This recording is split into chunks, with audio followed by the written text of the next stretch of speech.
What's up, guys? Welcome back to the Quiet Part Loud podcast. My name's Daryl. I'm the host of this thing, as always, and this is episode 147.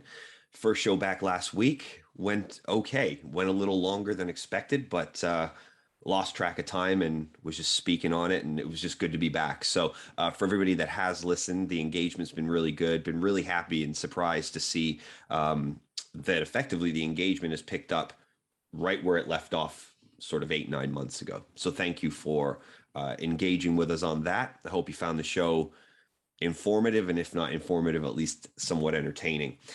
Today, for episode 147, we're going to be talking about three things.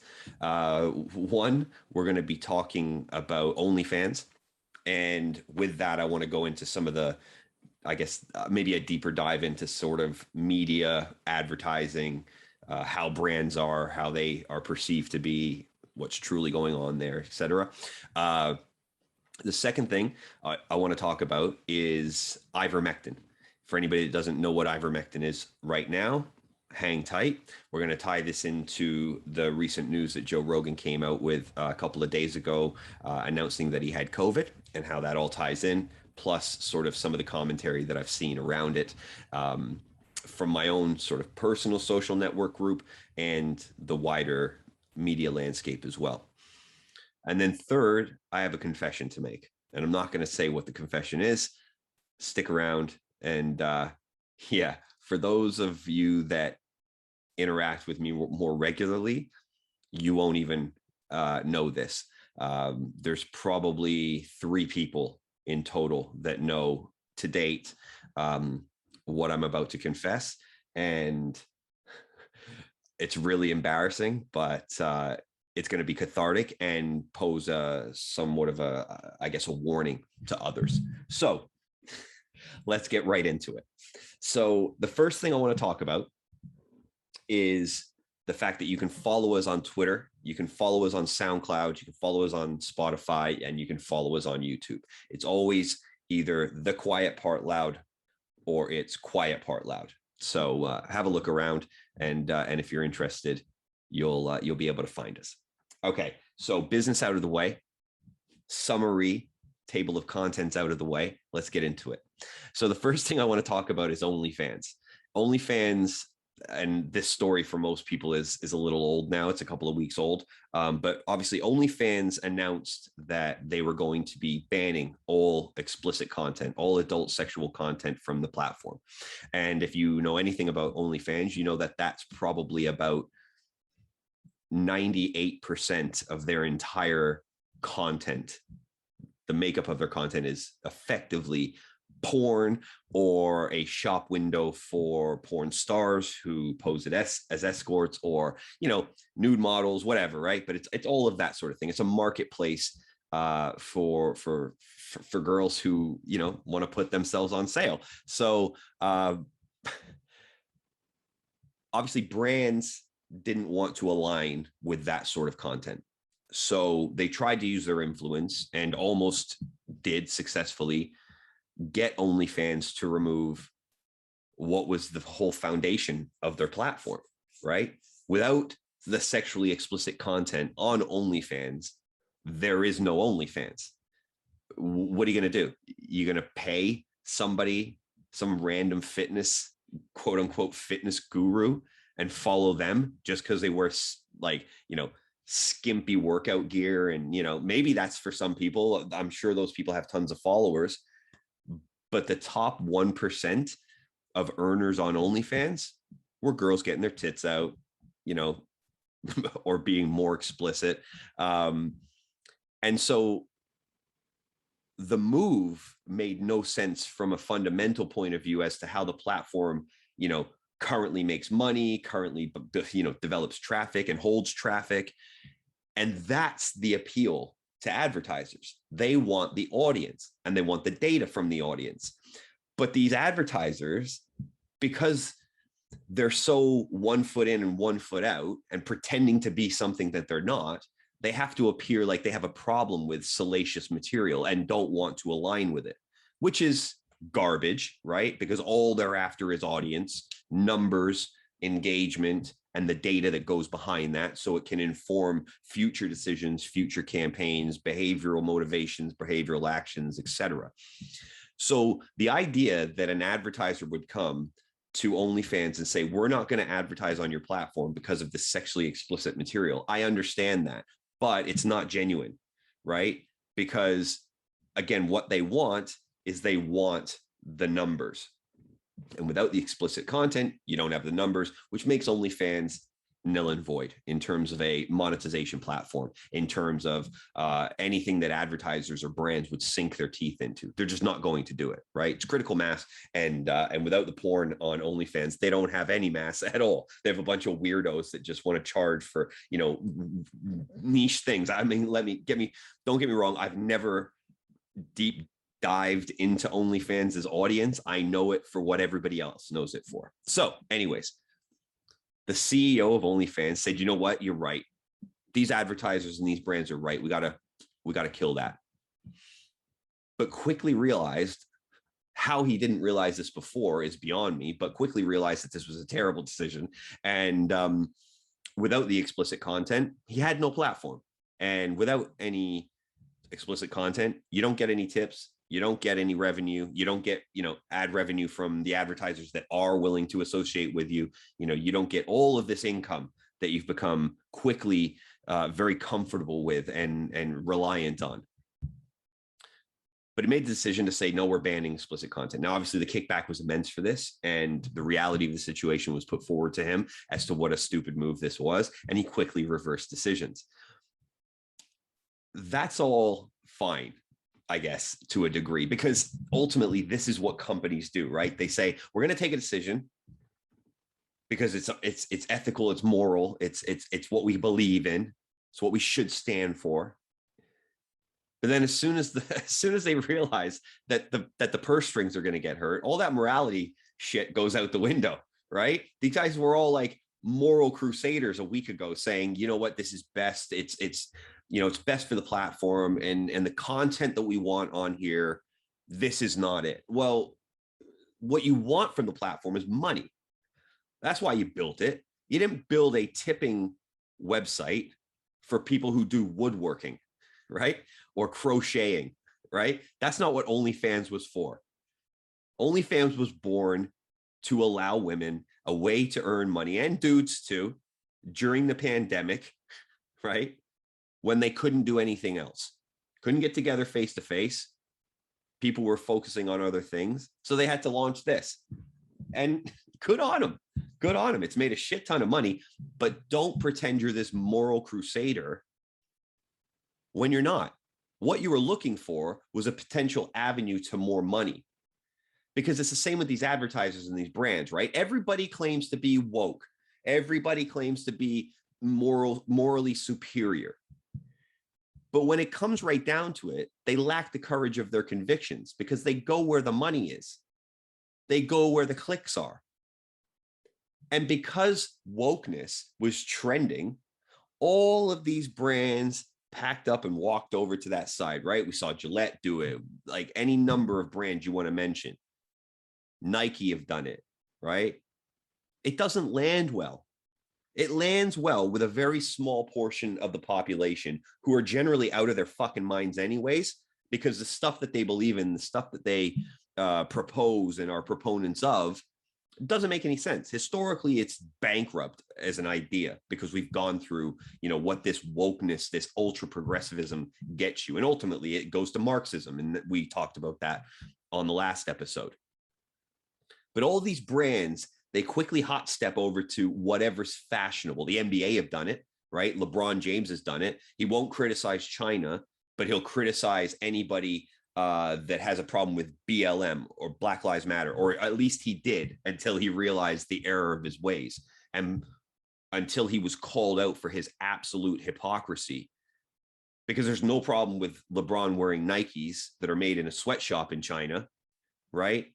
There's no problem with them having the TV rights for the NBA in China, even though there's a Uyghur genocide happening, right? Even though the CCP are in the throes of developing probably the last elements of a complete social authoritarianism society, right? Social scoring, all the stuff we touched on, in previous shows and in the last episode as well. But ultimately, they're walking all of their citizens towards complete digital authoritarianism, where everything is tracked, all your movements are known, all your behaviors are sort of checked, all of everything is within the sphere of surveillance. LeBron James had no problem doing business with China and not criticizing anything going on in the country, but he'll talk about how Black people are getting mowed down by the police in America at historically high rates, which again, factually just is untrue. So again, it's just funny that these advertisers, how quickly they walk over to a trend, but how quickly they walk back when it's not good for their bottom line. And everybody should be aware of this, because these brands care nothing about the causes that they pretend to support. It's about eyeballs, it's about clicks, and it's about moving product. That's all it is. So, of course, OnlyFans walked it back, because guess what happens when they ban all of the nude content, all of the salacious content, all of the pornographic content? Well, their audience goes away, for one, and then you don't have a business model in the internet game, full stop. You need eyeballs, you need traffic, you need engagement. It doesn't matter what your content is. If you don't have that, you're dead. That's it, right? If nobody's coming to your site, you can't sell products, you can't make advertising revenue, and you can't sustain a business. It's quite simple, okay? So let's follow the logic. OnlyFans, 98% of their content is this nudity and this kind of salacious content, if you even want to call it that. And I'm getting sick of even saying salacious already. But the point is, if you get rid of that, you get rid of 90% of your participants. And therefore, you get rid of the equivalent audience, right? So then even if you are clean and you go to these advertisers and you say, guys, we took the moral high ground, like you said, right? We cleaned up the space. There's no more tits. There's no more ass. There's no girls fingering themselves or guys jerking off or, whatever. There's no shop windows for escort services and things like that. Now it's just good old clean content. It's people giving, tips on how to make origami, right? Shit like this. And so we've done what you've asked. So can we get those advertising campaigns? Well, what's your audience? Says Mr. Advertiser or Mr. Media Agency. Well, what's your audience? Oh, well, it's 2% of what it used to be, or it's 5% of what it used to be. Well, now do you think McDonald's is advertising on your platform? or Coca-Cola or any of these other Gillettes or Nike or anybody like this? All these woke people, right? These progressive, quote unquote, corporations who care about having the moral standard within their business mission statement. Well, guess where they're going? They're not going to OnlyFans to run advertising campaigns. They might give them this much budget instead of this much budget, but they're not going to sustain that platform because they don't give a fuck. They want eyeballs, and they'll go where the eyeballs are. So instead of going to OnlyFans, they'll go to Snap, or they'll Snapchat, or they'll go to TikTok, or they'll go to Instagram, or they'll go to Twitter and Facebook and so on and so forth. They'll go to the Daily Mail. They'll go to the, the national newspaper sites and things like that. But they won't go to OnlyFans. They'll leave OnlyFans starving. And I think that was the light bulb moment that OnlyFans had, which should have happened before they made any stupid announcements anyways, because now it only looks like they're clawing back the audience and reversing their decision simply because the way they're making it appear is they care about all of their users, right? And it's a free and open platform and people can decide to do what they want to do. That's not the case. They realized that advertisers wouldn't touch them if they cleaned up their platform because they wouldn't have the audience size that was required in the digital age to run high frequency, high value campaigns. They realized that wasn't going to happen. So the only way they could sustain themselves is to revert back. So that fucking morality goes straight out the window. And this is how advertising works. They don't care about the cause. They don't care about the platform, right? They care about the numbers you can bring to them, the data that you can provide them, the insights that you can report on so that they can use it for their own end. And what's their own end? It's flogging more products. You think Gillette really give a fuck about social justice? You think Gillette or Nike really care about Black Lives Matter or the plight of poor Black people in America or whatever, transgender rights and gay pride? Look at the trends of how things happen. If these companies gave a fuck about any of these issues, they would be doing it and supporting them on an ongoing basis, but they don't. That's why you have things like Black History Month and Gay Pride Month and specific allocated days where you can celebrate and support a cause. It allows you to plant a flag in the sand to say, look, we're on the right side of history. We're on the right side of the conversation. When in actual fact, all they're doing it is using it as a marketing opportunity to pull in some more users, to pull in some more customers. They don't care. They don't care. They can't care. They have a different focus and a different responsibility. And that responsibility is to their shareholders. And the only thing shareholders give a shit about is return on investment. You better have my money to the percentage that you told me you're going to have it. If not, we've got a different conversation to have, and you're going to have to fix it and act accordingly. It's not about causes. It's about money. That's all it is. So I'm not surprised that OnlyFans made the decision to turn back away from banning all of this kind of nude content or adult content. The surprise I had is that they announced the stupid decision in the first place without giving it some actual thought. But that said, I've worked in corporations for long enough. I've been in the media game now for about 15 years, and it's a cesspool. Okay. Media is awful. It's a racket. It's a racket. You tell me one other industry or one other job where performing at less than 0.5% success is deemed acceptable, right? If you had an employee that you could rely on showing up to work less than 1% of the time, would you keep that employee around? No. If you were doing anything and expecting a return on investment, and the return on investment was 0.7%, less than 1%, would you consider that success? So if you come out and you're like, oh, I'm going to do some advertising on a website for a month. Give me some advertising. Expect nothing. Expect nothing. You might as well take that money, go in the backyard, light a fire, and just burn it. Because that's as good as what it's used for, right? Advertising is a fucking scam. It's a scam. Unless you have the money to do it in extremely high volumes on a sustained basis, you are pissing your money away. That's why companies like Facebook and things like that, who have these extreme levels of targeting, are where most of the money goes, right? So Facebook and Google account for about 85% of all advertising money spent, full stop, right? And that's because they can target and they offer it cheap, right?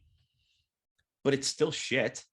It's still shit. And for the average company, they don't have the money to be able to sustain it to the degree that they would need to see actual real results.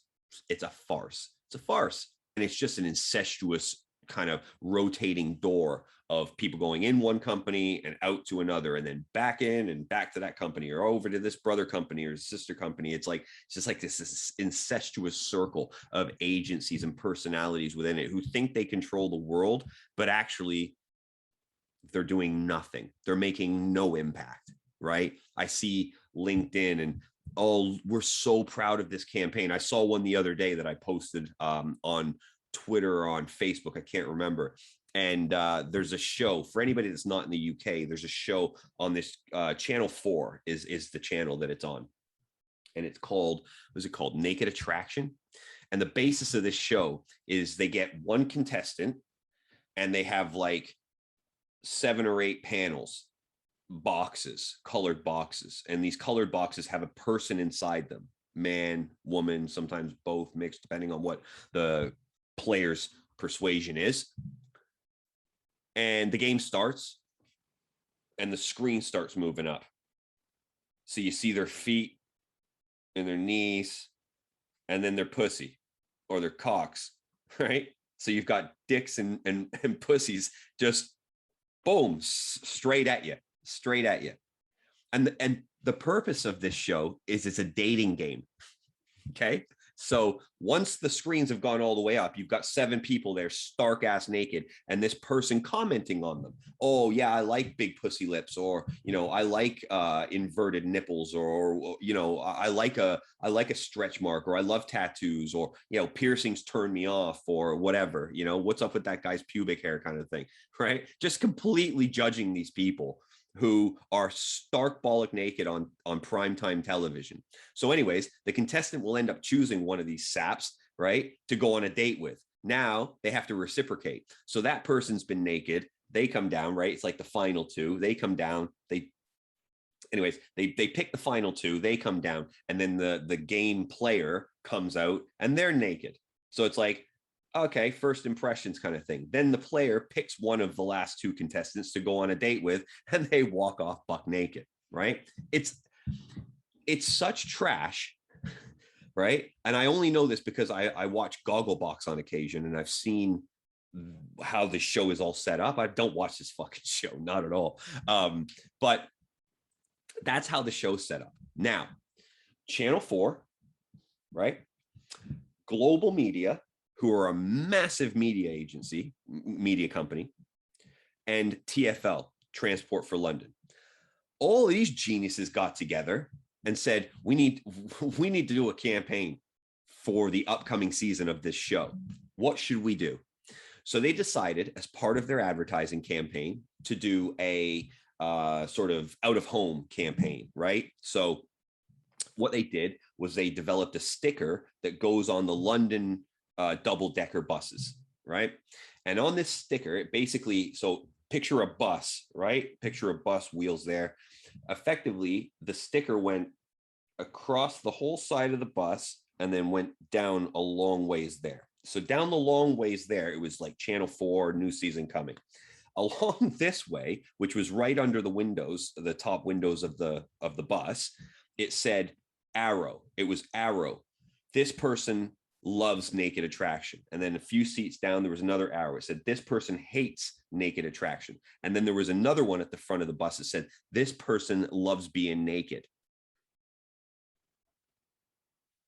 So you had multiple media agencies, one of the biggest transport companies in the world, whatever creative agencies were involved, and the brand themselves, the TV channel, right?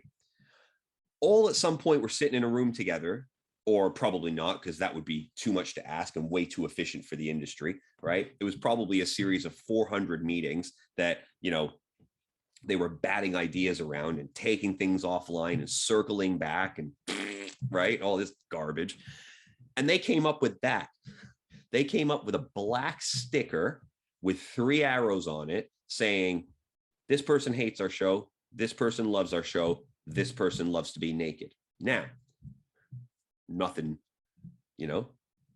too bad about that, right? It's dumb. There's no creativity in it, for one, but the lack of foresight and the lack of tone deafness that comes out of these agencies and these brands and these companies sometimes is astounding to me, right? So one, London buses are also used to pick kids up from school.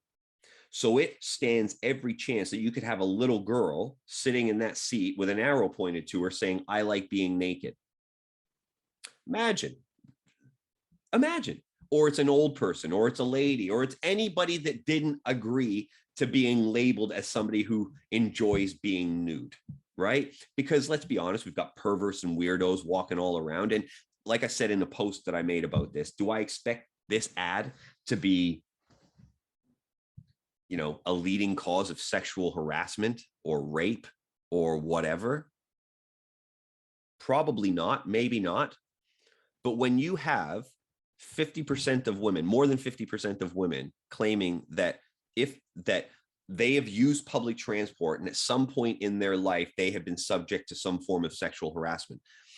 Now that stat is readily available, right? And if you're doing due diligence for an advertising campaign on a bus that says this person, you align just random people who happen to sit in that seat with enjoying being naked, wouldn't you have a little bit of common sense to say, hey, maybe we should check this out. Maybe we should maybe rephrase this, or look at, it's controversial, right? They're sitting there, this is going to be so controversial, man. People are going to they're going to pick it up on social and they're going to share it. And oh my God, you can't believe what's going to happen. It's going to be so good. We're going to get so many viewers for this. No, you look like tone deaf assholes who don't know the first thing about public safety concerns, public temperament about, certain issues, and scrap all that sexual harassment stuff. It's a terrible fucking ad.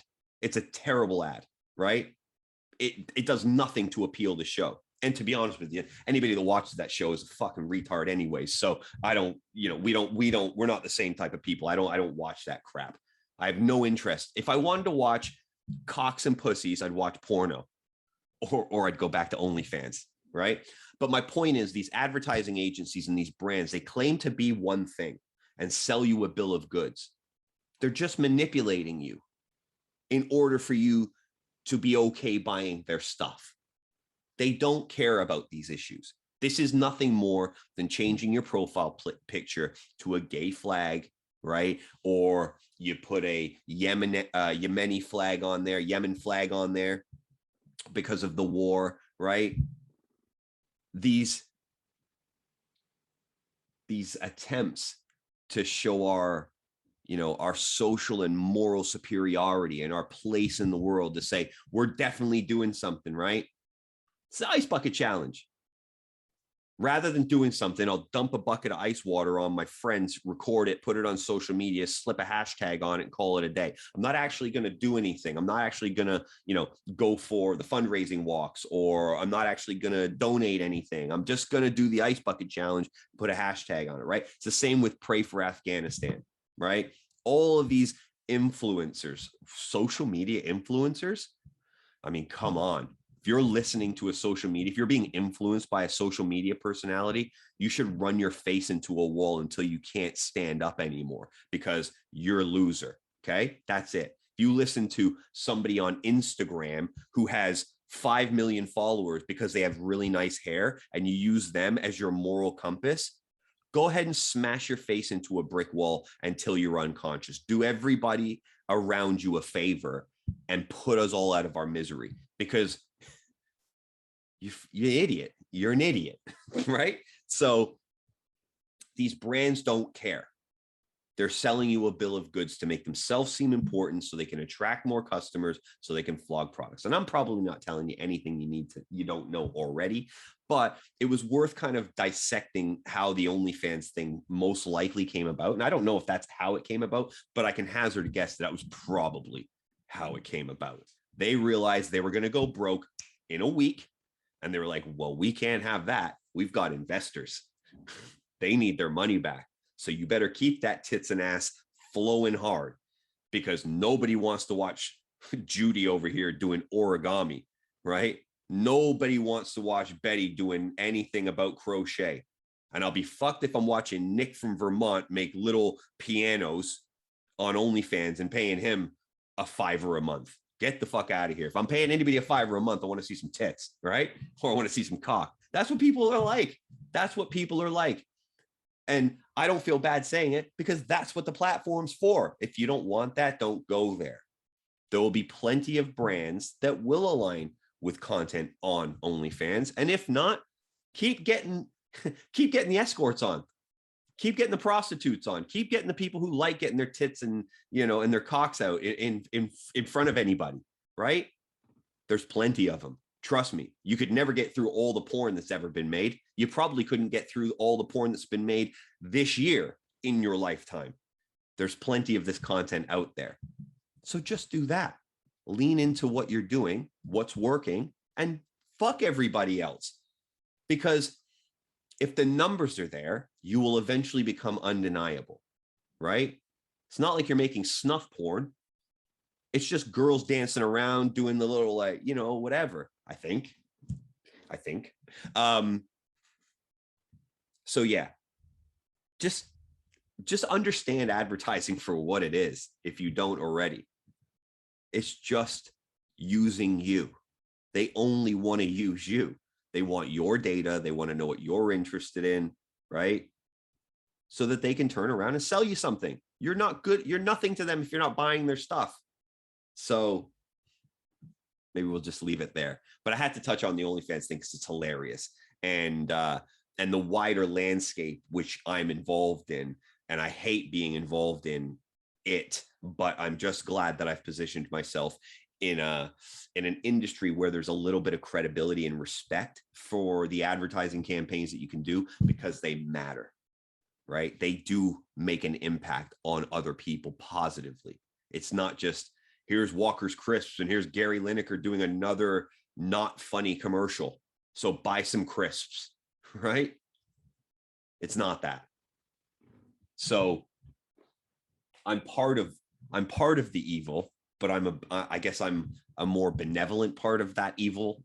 So take that for what it's worth. Right. The next thing I want to talk about is ivermectin. Now, so far so good. And that's probably because I don't have a huge following and I'm not getting millions and millions of views on YouTube. But I was slightly concerned that the last podcast would have been taken down because we mentioned ivermectin. Like, in YouTube's rules and regulations, in their community guidelines, you're not even allowed to talk about ivermectin. That's how, like, shackled content creators are if they want to talk about any issue they want. Freedom of speech, forget it, right? You have no freedom of speech because there are a handful of companies with sort of emperors at the top that control everything, all the content, all the distribution, and everything else.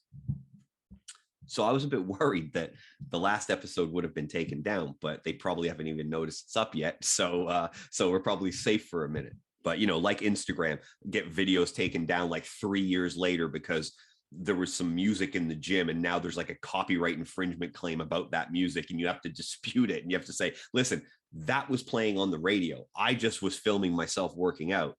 And I wasn't trying to steal anybody's music or intellectual property rights. And generally it takes them another 3 months and then they'll restore the video.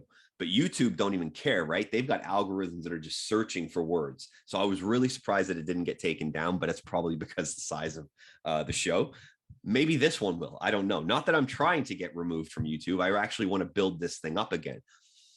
But I had to talk about ivermectin because ivermectin, and we touched on this in the last show, but ivermectin is, it's an old drug. It's been around for a long, long time.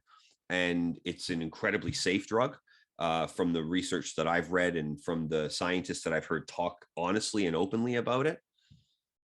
And it's used as an anti-parasitic. So you can imagine where it's used, right? Places like Africa and India and Pakistan and Latin America and South America, etc. Emerging countries, right?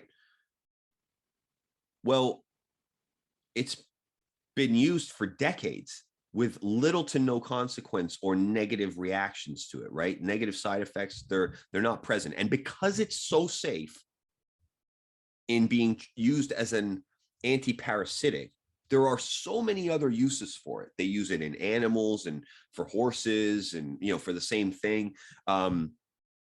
But is used on humans and has been used on humans for, I think, 40 years or something. And it's so safe and been distributed billions of times that there is actually no patent on it now. Like paracetamol, right? Or like Tylenol, you can go into like a grocery store and just buy the generic brand. It's not Pfizer paracetamol or Pfizer Tylenol or Pfizer Tylenol or whatever, right?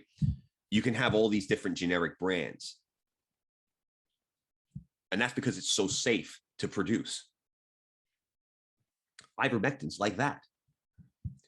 But in Africa, what they've shown is that ivermectin is effective, very effective, as not only as a prophylactic, but as a treatment for COVID.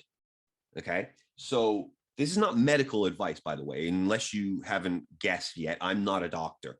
Okay. I'm not a health professional. I like to keep healthy and I like to exercise and, maintain, but I'm not a doctor. I have no medical degree. I have no medical qualifications. I'm just an avid reader.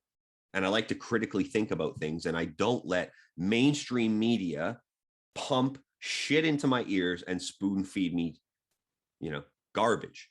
Okay. I try to do my own research on things. As a prophylactic and as a treatment to COVID, they have seen incredible success in Africa during the pandemic.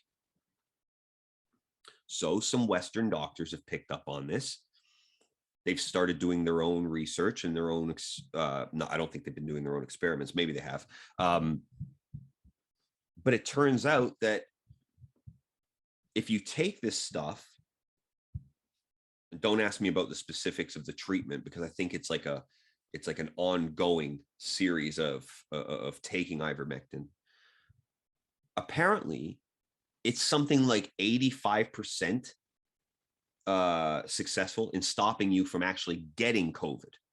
Full stop. So that's the prophylactic side, right? Prophylactic condom stops you from getting fucking, warts on your dick, right? Put the fucking prophylactic on. It's used as a prophylactic. If you get COVID, they've also had very, very high rates of success using it as a treatment to stop serious illness. You cannot have this conversation on YouTube. And like I said, this might get taken down. You can't have this conversation on YouTube for some reason or another. Because what? Because the FDA said so? Well, who the fuck are they? The Food and Drug Administration? Okay. Well, they're bureaucrats. So they have a financial interest in drugs coming to market as well, like vaccines that happen to have a patent that's owned by a major, conglomerate or a huge pharmaceutical company. They have a vested interest in doing this, right? So it's no wonder why ivermectin is being demonized and labeled as horse medication. So now these stupid fucking idiots that listen to NBC, MSNBC, CNN, and all this woke left bullshit media, and it's all bullshit media, by the way. I don't want to just pick on the left here. Fox News and, all of these outlets, they're all garbage. They're all garbage. But for the purpose of what we're talking about, we're specifically talking about how the left is reacting to this, because they consider anybody that is an advocate or speaks openly about ivermectin to be on the right, fanatical, Trump. You're basically a fucking hardcore MAGA Trump supporter if you even mention ivermectin. And all of these social media platforms want anybody with that political leaning to go elsewhere. They don't want them on their platform, right? It's an exodus. They're trying to segregate this and create these divisions, because divisions is the only way they prosper. If we're separated, if we're at loggerheads with each other about issues that don't really matter, that's perfect for them, because then they can get on and do whatever they want to do in terms of pushing their agenda forward in whatever area that they want. As long as we're sitting here arguing over nonsense, confused and divided, they can plot ahead with very, very little interruption. So when you're talking about ivermectin on any social media platform, you'll get blocked, right? Your account will be suspended and all of this stuff. And it's just chaos. It's just nonsense, because what you get is these fucking idiots that listen to these media outlets. They come in and they start regurgitating the same talking points that these media outlets push. Anybody that takes ivermectin is basically taking horse medicine. And have there been some people that have taken the wrong type of ivermectin? 100%. But that's people. Like, we're going to sit here and pretend that people are reliable individuals or competent individuals on the whole, because I fundamentally disagree with that statement. I think people, and I love people, but I think most people are useless. I think most people are incompetent. Most people are incapable. Most people don't want to try or give any extra effort if they don't have to. So this is why clickbait works, right? This is why clickbait headlines work, because if you got clickbait headlines, That's the story for people. They're not going to go 4 paragraphs in, 5 paragraphs in, where you start to get the context and the nuance, right? I saw this thing, healthy 13-year-old boy. This was ages ago when the pandemic was raging. Healthy 13-year-old boy dies of COVID-19. It can affect us all, right? Nobody's safe. Well, if you would have read that headline and then maybe like the first paragraph, you'd be like, fuck, man, COVID is killing everybody. But if you actually read the article, the 13-year-old boy was about 130 pounds overweight, right? So what is that in kilos? Like 45 kilos, 50 kilos overweight, something like that. Immense, 13 years old. And he's obese to that degree. Oh, he also had diabetes. Okay, so he wasn't a healthy 13-year-old boy like the headline said. He was 13 with multiple underlying conditions and was entirely unhealthy and probably had a lifespan of 40 years at best, right? 50 years at best if he didn't shape up. And he got COVID, and it's tragic that he died off of it, but the headline is bollocks. And the headline is bollocks because they want you to do what?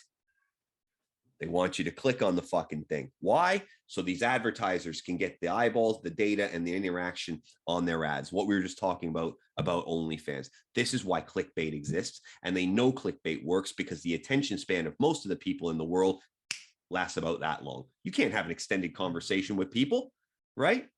I mean, Joe Rogan's kind of finally carved out a niche for long form conversation, and it's growing steadily, but that's still not the majority, right? You can say, oh, Joe Rogan gets 100 million downloads a month. Yeah, but that's still a tiny proportion of the overall population. And most of the population have junk food diets, not only from a food perspective, but from an information perspective. And if you're consuming information that is the equivalent of McDonald's, that's what your head is going to be. That's where your mentality is going to be. That's your thought process, right? You are what you eat, but you are also what you consume verbally, visually, from an auditory perspective. It's what you listen to, what you watch. So those people who are sitting around just watching McDonald's TV all day, they'll see a headline and they'll be like, click, but they won't read the fucking article. They'll read the first sentence or 2 sentences, and then they'll leave. And then they'll have a deterministic view on a specific matter without doing any research or critical thinking about it. No nuance, no context, just it is what the headline told me. I saw it on a tweet. I didn't click the article, but that's what I know now, and I know it implicitly, right? So you get these people and they're like, well, ivermectin, well, CNN and MSNBC and, the New York Times, they told me this is horse medicine. So it's horse medicine. So anybody that taking horse medicine, and how could you take horse medicine? You have to be absolutely out of your mind.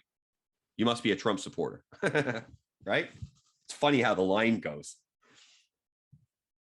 But that's just not true. And we do need context and we do need nuance to this because yes, there are like animal versions of it. Sorry, there's a dog walking outside, and my dog is an absolute spastic. Hey. So we're back. He's calmed down a little bit. So you've got these folks who just digest this stuff from these mainstream media outlets and then put it off as it's like their thoughts on the situation, right? So I had to address one of these yesterday because it was like, ivermectin people are all tattooed and smokers anyways, and it's like you don't ask what's in the ink in your tattoos, and you don't ask about the chemicals that are in your smokes and your cigarettes. So why are you so concerned with what's in the vaccines? But yet you'll take this horse medicine, and you know what I mean? And we just go down this slippery slope of chaos and lack of clarity of thinking. And this has been exacerbated now because Joe Rogan has come out and announced that he's got COVID. And as a course of treatment, he said in his own words, he threw the kitchen sink at it, right? He threw everything at it, including ivermectin, including vitamin drips, including Z-Packs and these other things. And now he's fine. He said he had one bad day, 3 days, he's done, back to normal, feeling great. And then you get the media outlets who have just been itching itching to get a hold of something they can tear into him for. And here it is. Rogan takes horse medicine, unregulated, what did they say? Unregulated horse medicine taken by anti-vaxxer Joe Rogan, I think was the headline, or something like the headline on NBC.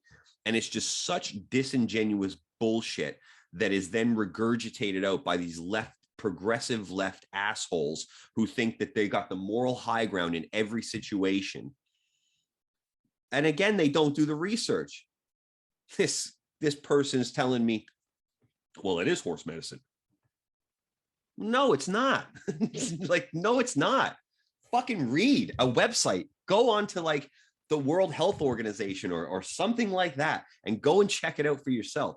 But this wasn't about that. This was just about, now we've got Rogan in our crosshairs, so now we can go and we can snipe him out, because all they want is a guy like Rogan who's decimating their audiences, decimating the viewerships that they have. Joe Rogan has set the course for the new media, right? And he has his surrogates and his sort of metaverse of different podcasts that, you know, are all wildly successful. And he puts on people who, you know, lots of folks don't know about, and he has some really interesting conversations. And this left media, because he'll speak out about mass vaccination programs and vaccinating children with, you know, with vaccines that we don't have any long-term data on, he's vilified for this. Well, I'm sorry, but he's absolutely correct. You should not be incentivizing people to take medicines that are unproven over the long term. If people who live in a democracy choose not to take a vaccine, that is on them. Because like I said, these vaccines have no evidence towards stopping you from contracting COVID or passing COVID on. The only benefit of these vaccines, and I even have a problem calling them vaccines, right?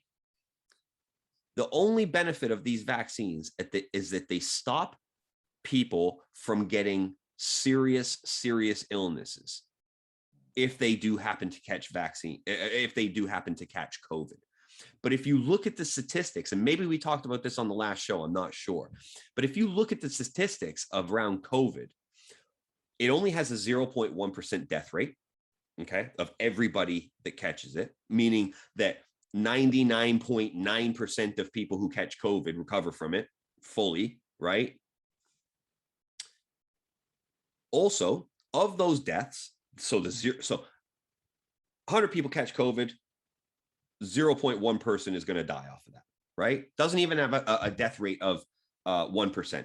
So of those numbers, the people who do die from it, 99% of the deaths that fall within that 0.1%, maybe it's a little bit higher now.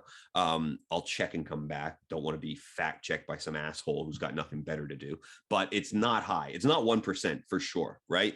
So of those tiny percentages that die from COVID, something like 97 to 99% of those people were either infirmed and elderly, or had some serious underlying conditions that they either knew or did not know about, right? Meaning, if you're a healthy individual who looks after themselves, takes vitamin supplementation, you know, is active, lives an active lifestyle, doesn't eat processed foods and shit all the time, right? Generally lives like a normal person, or I say normal, that's probably abnormal in today's society. But anybody that looks after themselves is going to have a less difficult time with COVID. Now, there might be degrees of how you suffer with it, right?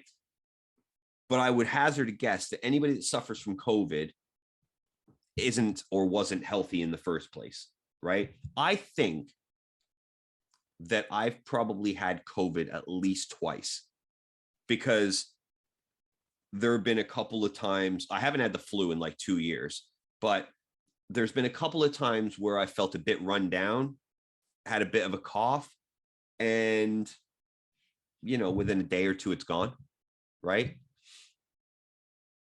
And I just think to myself, that's probably the majority of people.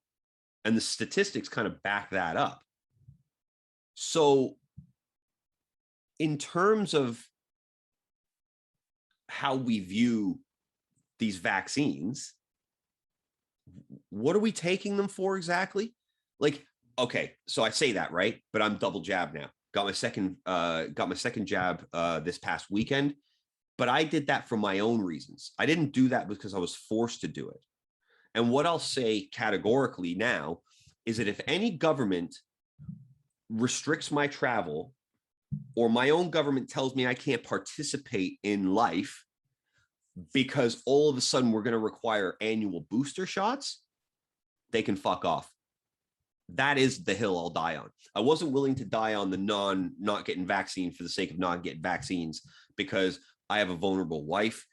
She has an elderly or an older mother who lives abroad that we want to go and see. And so I have my own personal reasons for getting the vaccine. But trust me, I was this close to not doing it on both occasions. But I just thought, well, taking all the circumstances into play, it's a little bit selfish. So went ahead and did it. First vaccine kind of made me feel like I'd felt on those other two occasions when I thought I had COVID. So that's what kind of reinforced my thinking around it. Second time, had a little bruise on the arm, nothing, gone, sort of. Right. So it's like, okay, well, if it's going to stop me from getting seriously ill, if I'm one of these unlucky bastards that ends up getting, real bad symptoms from it, then this should curtail that a little bit. So, okay, cool. Right. It's a little bit of like, praying on your deathbed. Right. It's like you've been an atheist your whole life, but on your deathbed, you start praying to God just in case you can kind of get in, right? Just in case the pearly gates are an option still. It's the same thing if people are in a plane crash, right? How many atheists do you know in a plane crash, right? Or if a plane's going down? Everybody's like, come on, please God save me, please God save me. Just in case. That's kind of the justification I gave myself around getting the vaccine. So take it for what it is. But I truly believe that it's on the individual and they should have the choice, right? Because I'm vaccinated. But if I'm sitting next to somebody who's unvaccinated and they've got COVID, it doesn't matter if I'm vaccinated or not. I can still catch it, right? And if I catch it, I can still pass it on. So the only thing I'm doing is worrying about myself and the potential that there is some tiny, tiny percentage that I could get sick from it, and I don't want to get sick from it. So, okay, fine. But what if the vaccine would have given me a fucking blood clot in my head? Or what if there's some long-term consequences to this that are way worse? What if my dick stops working one day, right? And it doesn't, because it's fucking diamond cutter, but never mind. Story for another day. But we don't know any long-term data. So to chastise people and to come down on people as anti-vaxxers or, putting your children in your community at risk, that's not true. One, this barely touches kids, full stop, right? We've touched on the other reasons as to who it affects and why. So generally, should we not be promoting health rather than medicine?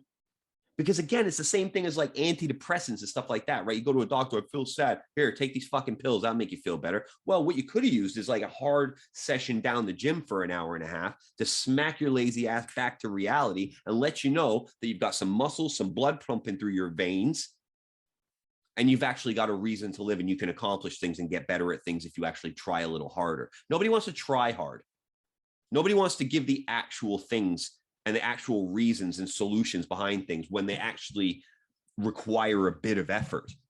And it's just gross. But all these fucking assholes that are tagging on to trying to alienate people or segregate people socially because they might have a different view on these vaccines than what they've been spoon-fed by mainstream media is disgusting. And the way that the media has jumped on Rogan because he admitted that he had COVID and admitted that he took ivermectin as part of his treatment to get better off of it, they've now tried to demonize him. Get the fuck out of here with this shit. Anybody that listens to Rogan knows exactly what he's about, right? I've met him in person. Had a conversation with him in person. That was in Sweden like 5 years ago. But, he's from what I can tell, he is what it says on the tin, right? You see what you get is what you see is what you get. Can I get that out or no?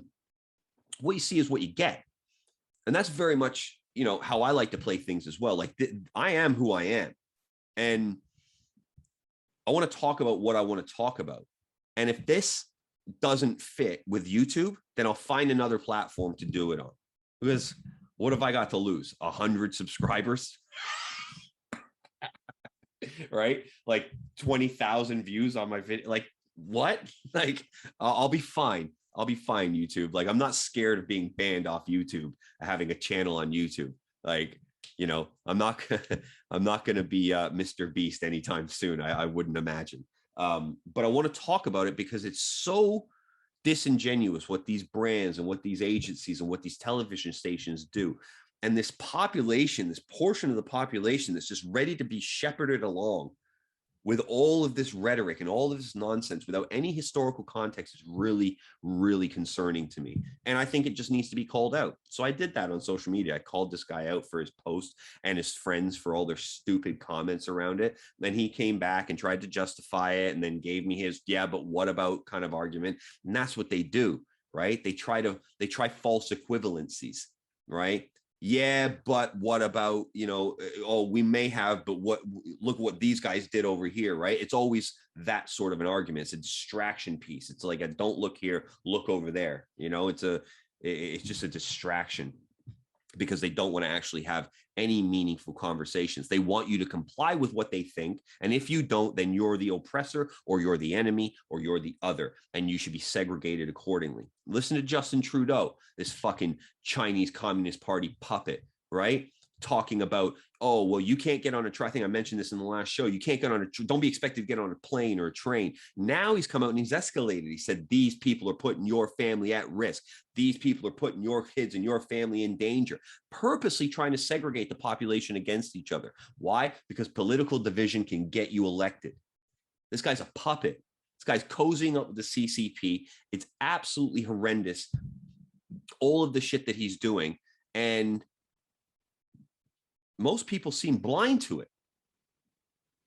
Most people seem completely oblivious to it. And so if I can help turn on a couple of people to maybe an alternate way of thinking, or at least opening their mind up to doing some critical thinking and some research themselves, that's what I want to do.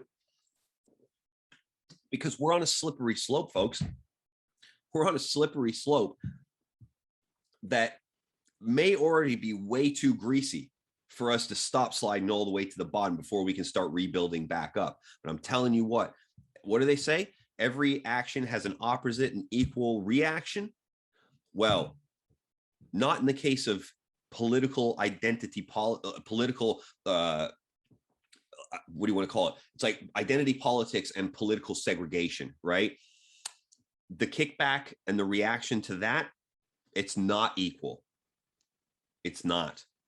It's definitely going to happen, but the reaction is not going to be equal, right? Obama was the savior of saviors, right? He was going to change the world. He was going to make life better for all Black people. He was going to reform the world. He was our savior. What a fucking Nobel Peace Prize, for Christ's sakes. And all he did was get into office, right? He actually didn't do anything. And if you look at his record, I bet you those people on the Nobel board, whoever judges these or makes these decisions, are thinking to themselves, let's not talk about that drone record that old Barack has. You know what I mean? Let's not talk about Fast and Furious. Let's not talk about, all of the other shit that he did. The fact that he continued to perpetuate a war in Afghanistan. The fact that, it was under his watch or on his watch that Libya fell, right?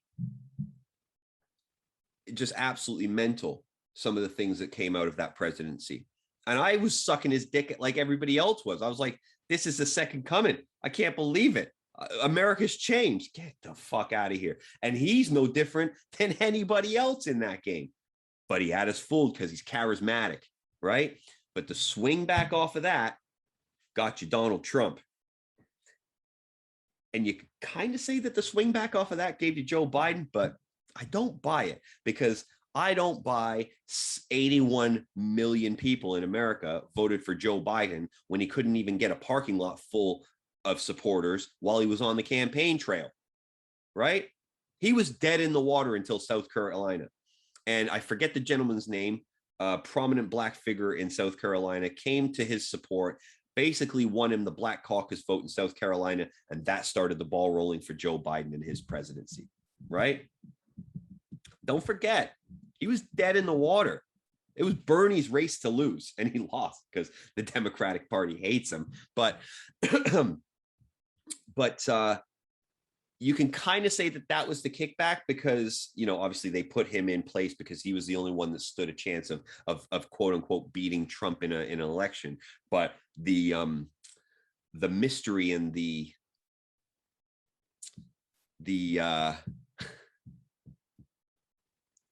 shadiness, I guess, of the election. I don't want to call it a false election because that could get me another strike on YouTube. But the questionable circumstances around the election got us Biden. And look at what disaster this has been. Look at what an absolute car crash this has been, right? What are we, 8 months in, 9 months into the Biden presidency? Wow. What a shit show. But you still got people, the same people that want to vilify people who talk about ivermectin or want to have a go at Joe Rogan about ivermectin. These same people, right? They will not for a minute criticize anything that Biden's done. It will always be, but what about Trump? Even with this Afghanistan thing, and we may have mentioned this on the last show, but even with this Afghanistan thing, Biden himself said it, right? Biden, in the same speech, within a couple of minutes of one another, made two really contradictory statements. One, he blamed Trump for the whole mess, but then said what a great job it was that we got it done. Well, was it a fucking huge mess, or was it a great job that got done? Because he definitely could have reversed that decision. And it was a shit show, but he blamed the shit show on Trump and then said what a good job they'd done. I mean, you can't write this stuff, right? You can't write this stuff. But you've got these people, they won't criticize Biden. They won't criticize Biden, even though inflation is up 5%. Even though Afghanistan is in absolute turmoil and there are citizens still on the ground. An American got arrested at the border yesterday because he had a bunch of Afghans with him that had worked with him. He got turned away at the border, and now he's been arrested by the Taliban. He'll be dead in a week. As terrible as that is to say, he'll be dead in a week. America, I mean, I wish I had the infographic up here that Brooke, shout out to Brooke, posted into the corner on Facebook. And it was basically a list of the inventory, weapons, Humvees, helicopters, guns, radios, all this stuff that America just left behind. Didn't blow up the bases, didn't destroy the equipment, just cut and run, handed it over to the Taliban. The Taliban now, because of this fuck up, have basically one of the strongest militaries in the world, right? And true to form, they've been flying the Black Hawk helicopter. Yeah, we left Black Hawk helicopters. Not we, I didn't fucking do it. They did it. They left Black Hawk helicopters there. And what have the Taliban been doing? Because they've got some helicopter pilots, funny enough. They've been hanging people from them and flying them around the city. Are we still wanting to wait to see if the Taliban's reformed? Speaking to the British ambassador, who I don't know his name and I don't care about his name, but he's the one that said we need to wait and see who this Taliban is. Have they changed? Have they changed? Are they reformed? They've said that they're really interested in giving women a shot and, all of this stuff. So maybe we just need to wait and see and work with them. It's inevitable that we now have to work with it. It's inevitable because you fucking retards made it inevitable and handed them the third, fourth, maybe fifth strongest military arsenal in the fucking world. That's why. Anyways, I'm digressing. The point is, you should be able to talk about ivermectin. You should be able to talk about anything you want. If you want to get a vaccine, that should be your choice. If you don't want to get a vaccine, that should be your choice. If you die from COVID because you're a fat, lazy prick and you didn't want to get the vaccine, that's on you. If you're a healthy individual that happens to be one of those tiny, tiny percentages of folks who don't have any underlying conditions, are healthy, and then still catch COVID and have severe symptoms, that's on you. But that's what living in democracy is supposed to be about. Freedom of choice, freedom of speech, freedom of expression, freedom to conduct oneself as they see fit. Nobody is stopping me from going to the shop, and I said this definitely on the last show, nobody is stopping me from going to the shop, buying a liter of whiskey, 5 packs of cigarettes, and ingesting them all as quickly as possible. going back and doing it again the same day and washing it down with McDonald's supersized Happy Meal. Nobody is stopping me from doing that. Why? Because it's my fucking choice if I want to do it, right? But you know what kills people at higher rates every year than COVID? Alcohol, bad food, terrible diet, no exercise. This is what kills people. Smoking. This is what kills people. We've had a pandemic of smoking deaths for the past 35, 40 years, and nobody's doing anything about it. Why?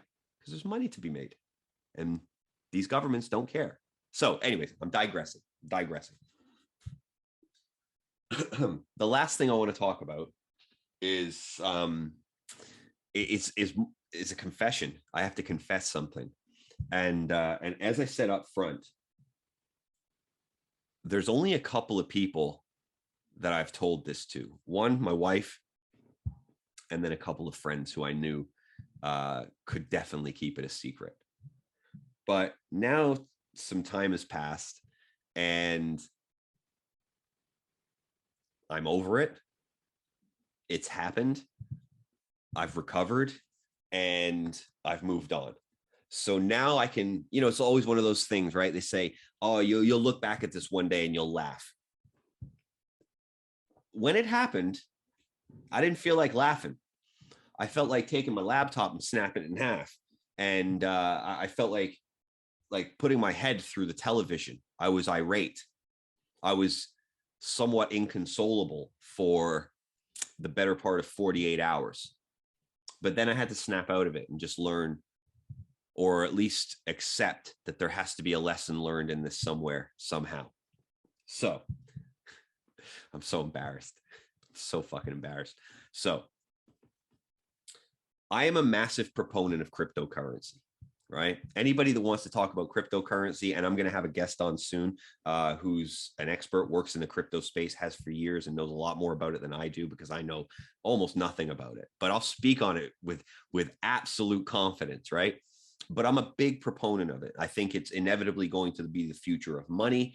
Who wins? I don't know. What that ecosystem looks like, I don't know. I think there's a lot of illegitimate players in the market at the moment. DeFi is a very, very kind of, I don't know, tenuous space. There's a lot around it that is not secure as I'd like it to be. I don't feel comfortable playing in the DeFi space yet, but again, I don't know enough about it, so I could be talking absolute shit.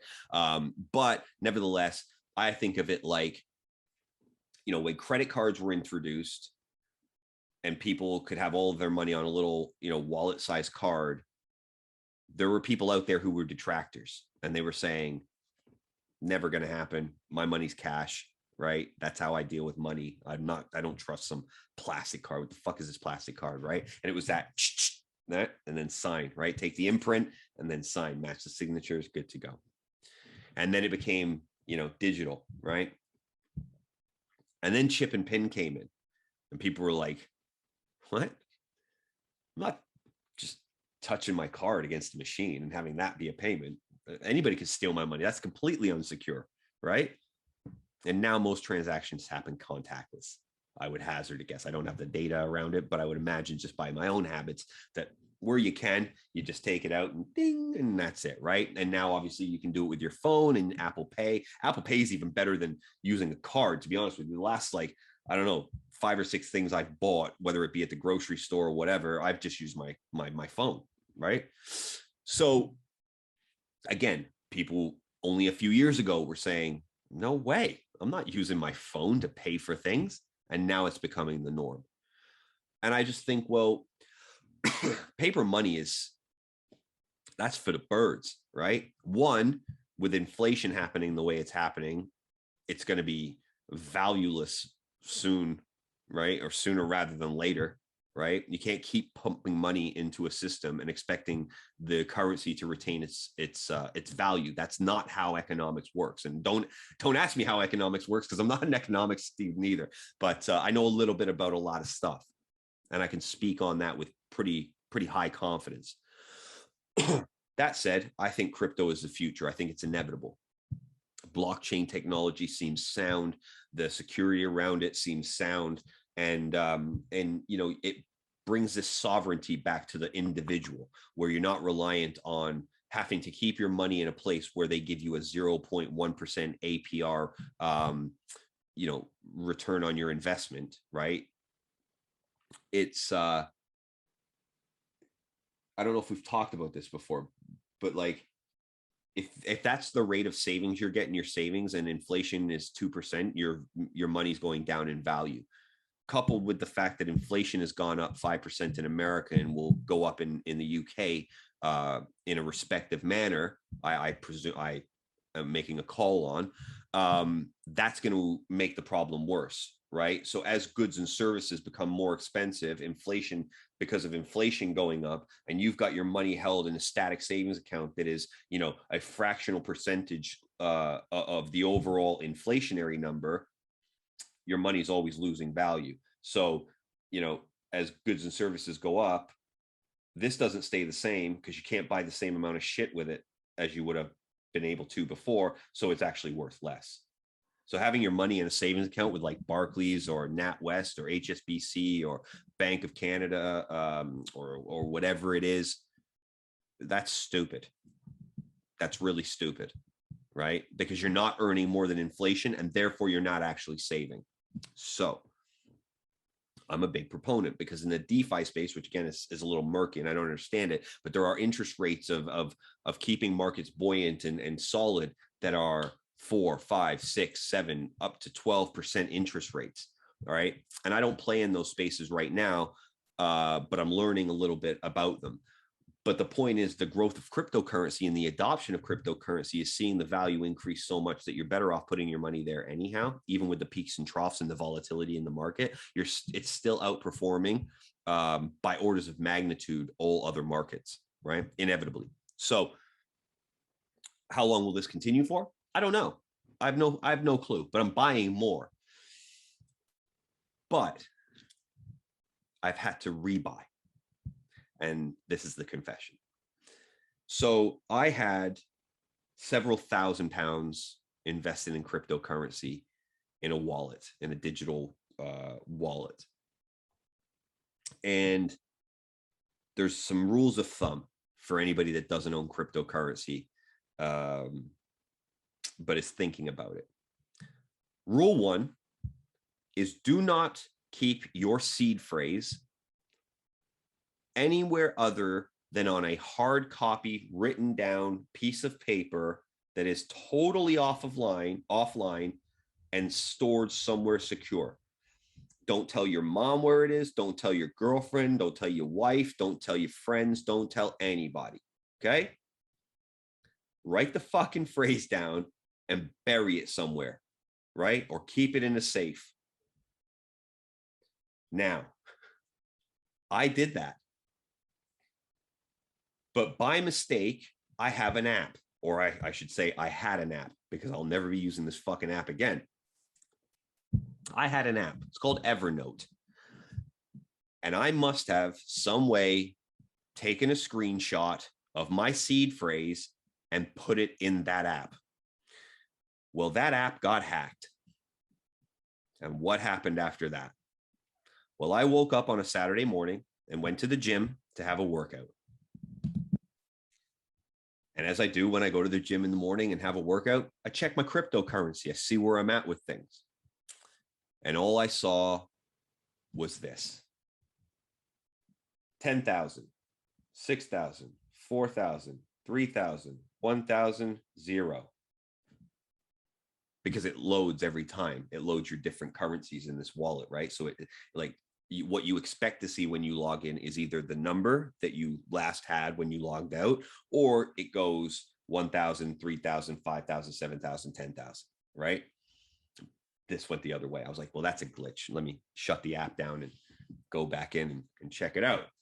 And sure enough, when I went back in, it didn't do the countdown this time. It just said 0.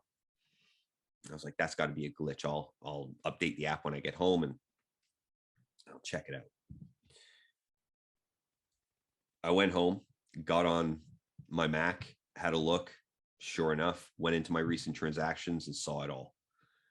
Someone had hacked my account, and I checked my email before doing this, and I saw new login to Evernote. So someone had gone in there and changed my details. So I was like, well, that's weird. And then I went on to my wallet, logged in, and saw all the transactions. And what they'd done is taken all of the cryptocurrencies that I owned, transferred them into Ethereum, brought them back in, and then cashed them out. Lost a lot of money. I lost a lot of money. But the good thing about investing, and the rule of investing, is you should never invest anything that you don't mind losing, right? Now, was I happy about losing all of those thousands of pounds? Absolutely not. As I said to you a minute ago, I was absolutely inconsolable for about 48 hours. And the embarrassment has been such that this is the first time I'm telling any more than those 3 people that already knew. But I can laugh about it now to a degree because I'm building it back up, and I've done it the right way. I've not taken any chances. And to be fair, I didn't realize that I did this, but it was the only logical conclusion I could reach, is that I must have taken a screenshot of my seed phrase and either forgotten about it and stored it in there, or somehow put it in there, not realizing what I'd done, or just some dumb fuck move that is completely my fault and entirely my responsibility. And I got hacked. And there's nothing I can do about it. So I took it to the cops. I went to the cyber crimes division, and they basically came back to me in about 4 weeks later, and said, sorry, we've looked into this, nothing we can do. So another warning to anybody out there: if you lose your cryptocurrency, or you lose your seed phrase, or you get hacked, don't expect it to ever come back, because it's not. That's one of the beautiful things about blockchain, is that it's totally secured, irreversible, but it's always trackable. Now, the investigation unit at the Met Police obviously don't know how to track cryptocurrency, or couldn't be fucking bothered to do it, but nothing was done. I didn't get my money back. I won't get my money back. So I've had to start over and rebuild. So I've lost a month worth of growth in the crypto market, which probably would have been equal to at least an additional few £1,000. So now I've had to start over, building it back up.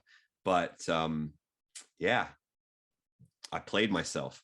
And I think that's why I was inconsolable for, and I don't mean inconsolable, like I didn't have a pack of tissues sobbing and shit. I was just irate. I was angry. I couldn't talk to anybody. I couldn't communicate effectively because it was all I was thinking about, as you can imagine. But it was on me. I did it.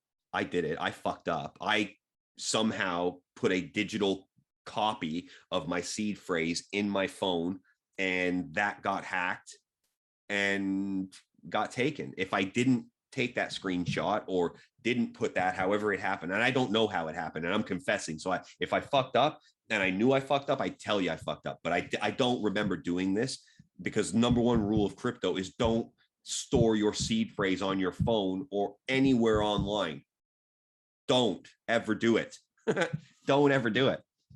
Hey, don't do that.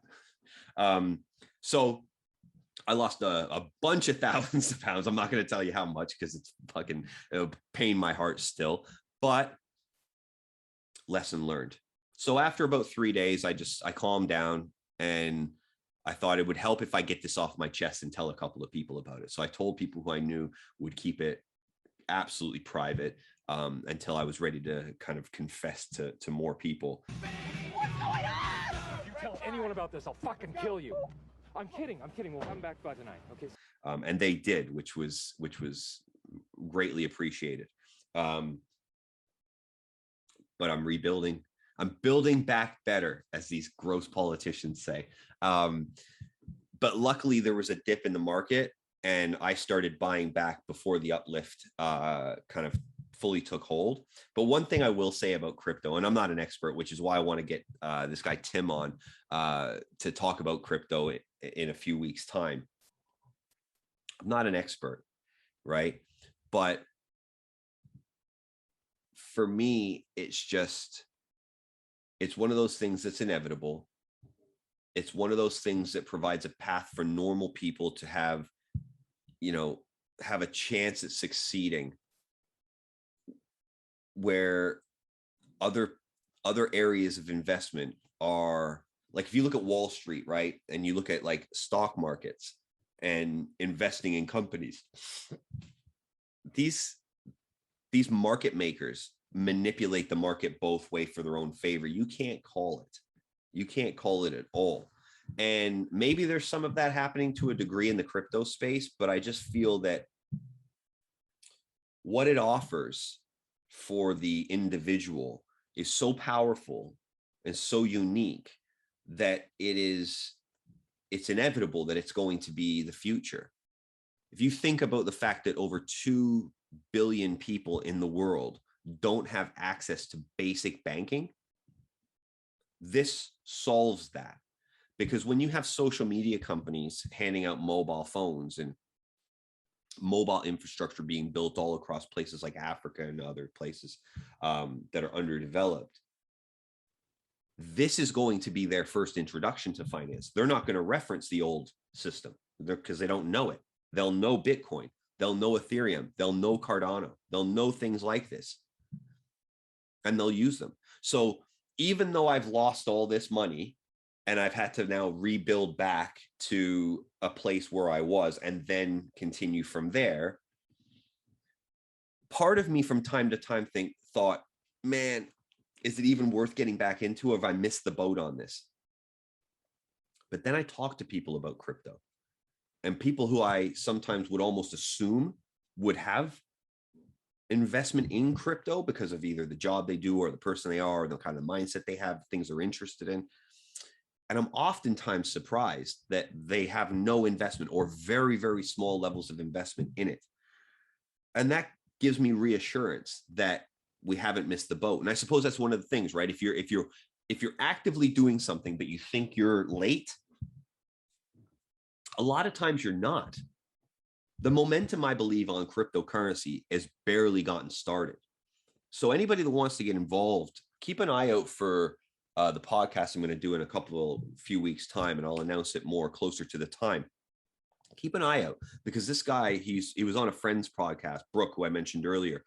He was on Brooke's podcast last year or early this year, and really good guy, really good conversation, really insightful and informative. And I want to bring that that sort of information to you guys as well, because I think it's valid, and I think it's vital that we understand what this ecosystem is, how it operates, and what the opportunities are within it. Because even though I got stung, that was on me. If I hadn't have been so careless, and however that happened, then I'd be up to the point now where I'd be thinking, well, I could withdraw some of this and use it as a down payment on a house. It's literally that lucrative if you're doing it correctly. And I just want to see where it goes, because again, we live in a digital world. It's inevitable that money is going to be digital. We can't keep our financial future and our financial health in the hands of banks who are corrupt and give us no return on investment for the money that they use to make billions and billions in profit, right? Like I said to you earlier, they'll give you a 0.1% savings account. Inflation's going up 3%, but the money that they lend to you, they'll charge you 4 to 7% interest on.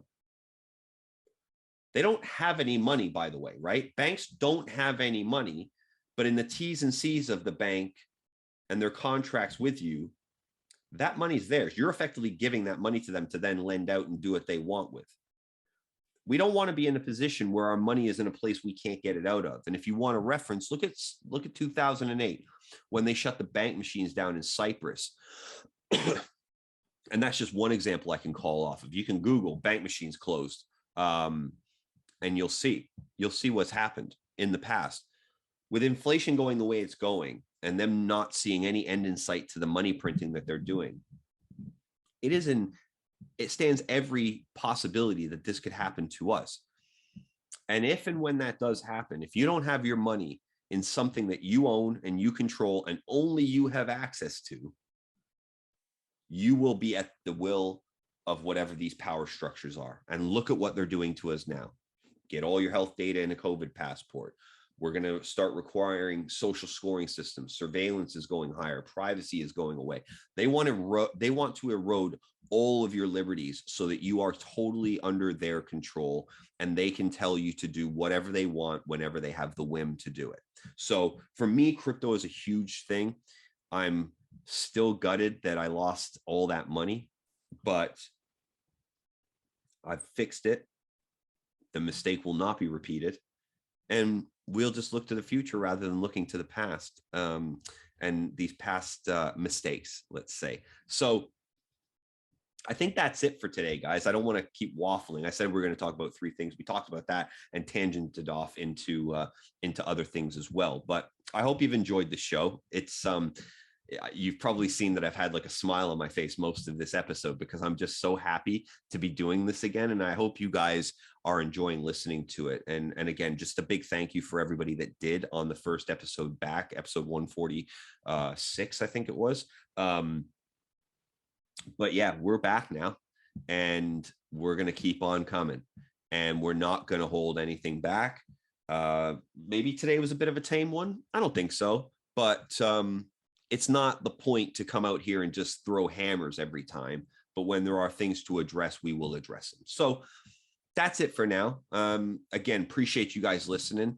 You can get us, as I said up front, you can get us at YouTube, Twitter, Facebook, Soundcloud, Spotify, wherever you get iTunes, wherever you get podcasts from an audio perspective, they're there. And then obviously the video will be on YouTube, and then we'll share that on Facebook and Twitter as well. So at Quiet Part Loud is the handle for most things. Check us out. You can even go to QPLpodcast.com. I forgot we have a website for this fucking thing too. You could go to QPL.com. That's got not only all the episodes, but information about the show, information about me, and also some blogs that I have written and will continue to write as well. So we're all over the place, guys. Yeah. And now it's just about getting back into the flow, keeping it coming, keeping it fresh for you guys, and building the best show we can. So that's a wrap on episode 147. I'll definitely see you next week. Have a great weekend. If I put this out before the weekend, and if not, have a great week if it comes out on Monday. It's just a one-man show, right? I say we all the time, but it's just me. So have a great weekend and take care of yourself, guys. Don't listen to the noise. Think for yourselves, and we'll see you next time. So my name's Daryl. I'm the host of this thing. This is the Quiet Part Loud podcast. And until next time, guys, all the best.